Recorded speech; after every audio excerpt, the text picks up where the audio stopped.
Okay, let's talk about Grey Zone Warfare.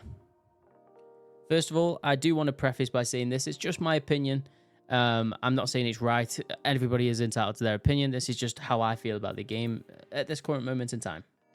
So, first off, I love this game. It's probably one of the best games I've played in terms of making me want to come back and play more. I have literally woken up 3 days on the row and wanting to just jump on straight away to play this game. It's so enticing. I can't put into words that other people haven't said, but in my opinion, it's brilliant. Let's talk about the reviews. So if anybody goes to Steam, you'll see that the current state at the minute, I think it's at mixed. It was mostly negative at one point. However, me personally, I don't think it warrants having them reviews. It really doesn't. Most of these reviews, if you take a look, are down to the game not running on very well on their PC, which I agree, the optimization isn't great. However, the development team, from what I can see on Twitter, are working tirelessly. I don't think they've actually slept from the looks of things, are working so hard to make sure that these issues are corrected and ironed out. Which, personally, I think if you're a gamer, is exactly what you want in a development team. You want them working constantly on these issues and bugs to get them out so that us as gamers have a better time. However, if you don't have a somewhat decent PC, for example, I'm fortunate. I have a good PC. I have a 3070 Ti. I have an i5 1300K, and I think I have 64 gigabytes of RAM, which would meet the requirements of this particular game for recommended. And so far, I've actually not had any issues. Except the first ever game we played. I think I was getting 20 to 30 FPS. It was rubber banding. It was unplayable at some points, but we still managed to get into a game and extract. So I suppose that's not bad.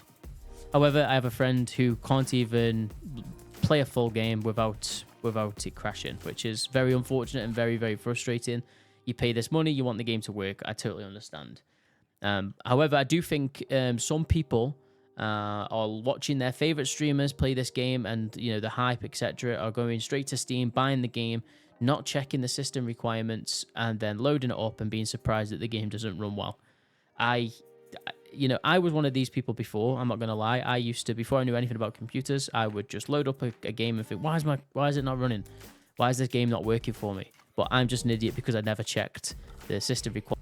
So, in my opinion, I don't think anything needs to change in regards to system requirements. This game is beautiful. I run everything on low and DLSS on, and I get between 60 and 80 frames, which is perfect for me. I think anything below 60 is quite noticeable, but I think 60 is fine for me. So yeah, and also the other good thing is about this development team, they were getting the same issues, obviously, of course, and then they rectified it by telling people to change these particular settings to, I think it's FSR or something along those lines. I don't really know. I'm not very technical. And this fixed most people's issues straight away. So I think the people who are still sort of harping on about the game not running well, I genuinely think is just because their PC sadly isn't good enough to run this game. It is Unreal Engine 5, and if anyone knows, that's probably one of the best engines that games can use at this current state. So it's going to take a lot of pressure on the PC. So yeah, I think upgrades are definitely needed for this game, and moving forward, a lot of games are going to be in the same boat. So yeah, that's my opinion of the optimization. I think it's good for some, not so good for others. However, for me personally, I think I'm doing very well, and it's really good for me so far.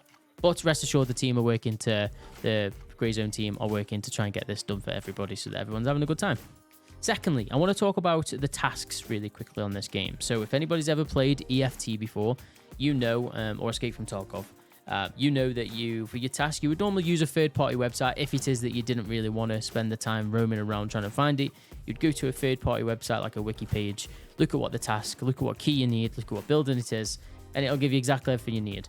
The same premise goes for this game. People will have guides on certain tasks, which is, very useful. However, I went into this game, into Grey Zone Warfare, thinking I'm not going to use a website this time. I want to find these tasks by myself. I don't want to use a third-party site. I want to be able to immerse myself into this particular game and not use any third-party platform. However, after about 6 or 7 tasks, I ended up having to just use a third-party site. And the reason for this was just because it's so tedious. When you get the task given to you, you don't actually get enough. In my opinion, anyway, this is, of course, you don't get enough description of what's needed. You normally tend to get told go south, east, west, or north. Go there, look for this particular item that you need, and you're kind of roaming around. I've played solo a lot, and I've noticed I'm roaming around a lot for like maybe 30-40 minutes in a game trying to find this one item, and it's not great at it from an aspect of, if you're a new player, that would be very frustrating, because you're in this endless loop of walking around the map to try to find it. So I think personally, if they had maybe even a little bit more description, or had a screenshot of, like a screen grab of a particular building you're looking for, something to recognize and to look out for. Like, for example, there's a task from, I think is it the guy called Handshake? I think his name is, one of the vendors.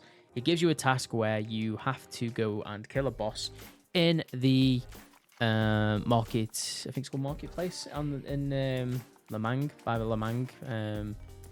Anyway, it's one of those tasks. So you go into there. There's a lot of AI. You really don't know what you're looking for in terms of the boss. You don't know what the boss looks like. However, I think if they had a screenshot of what he looks like, it would be a lot easier to identify. I went in there, kind of just tried to kill every single person, was clicking escape and looking at my task to see if it had been completed. It took me a while. However, it turned out that he'd already been killed, and I didn't know. So yeah, I think that could change, or if they just had a little bit more of a descriptive, maybe say what he wore. So for example, that boss in particular wore a red beret, maybe had something in there saying he's known to wear a red beret, or some, I don't know, something along those lines. I think that would be very, very, very beneficial for new players and old players. I also want to just touch on the map really quickly. So if anyone's played the game, you know that this map is absolutely enormous, which is, in my opinion, perfect. I aren't really much for PvP. However, I like the fact that it's possibility. You do have the opportunity to go into just PvE servers if you wanted to. However, I do like the opportunity that I could potentially run over PvP. However, I'm not bombarded with PvP action. And another thing about the map is every single building I've been into looks unique and different, which is so immersive. Nothing's the same. Obviously, you have the same looking buildings. If you go into like the villa area, those buildings look the same. However, the gardens, the tracks to those buildings look completely different, and it really does put in perspective how much work has gone into this game. And I've not even explored even a quarter of the map yet. Like, there's so much. I'm just in the starter area still. I'm maybe 20 hours in. I've not really explored. I've gotten to like the villa area, and that's about it, but that is the furthest I've actually explored. I'm still on the starter area, and there's so much to see, and I'm so excited to actually find other things. One thing I do love as well about this is, if you're in the starter area, you'll notice that all of the AI or the enemies are kind of dressed the same. They have the similar guns, and you notice that. However, if you start expanding a little bit out, they start wearing more better gear. They have better guns. Me and my friend Colin, we went to the hotel and noticed that they had a lot better guns. They had like ACOGs, they had red dots. I found one guy that had a silenced AR, which is not like the beginning area. And we went in there and we both got one tapped within about 30 seconds. So they must, the AI obviously get better clearly. However, it gives us knowledge that we also need to improve our gear before we can start expanding further out, which I think is amazing. I have nothing but good things to say about this development team so far. They have over-exceeded my expectations. I obviously went into this like most people and thought, is this going to be an EFT killer? And they said from the get-go that they weren't trying to kill EFT. They were their own lane, and I totally agree. They are completely and utterly different. EFT provides this feeling of not going to say scared, but this worry that, oh, I'm going to go in, I'm going to die, I might lose all this really good gear that I have. This game doesn't really do that. There's an aspect of it a little bit, but not fully. So what I mean by that is, I know that I could take my best gear into here, even on solo, and potentially die by these AI. However, I know I can just fly back in and get my gear if it is that it's still there. If I die again, that's my own fault. I need to obviously get better at the game. But I love that aspect that I could have the opportunity, whereas EFT, if you didn't have a friend with you, that gear is gone. I know they have the insurance feature, however, it's not the case that you're not always going to get that particular gear back every single time. So this game's just completely different in that aspect.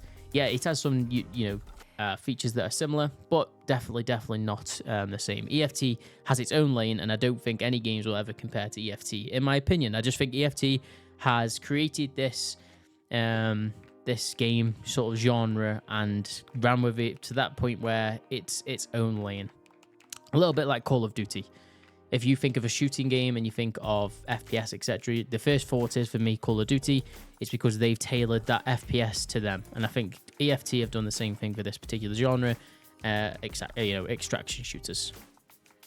I also really want to just touch on the factions. So obviously there's 3 factions: Matthias, I think, something like that, Crimson, and Lemang. My friend didn't know that if you chose a certain faction, you wouldn't be able to play.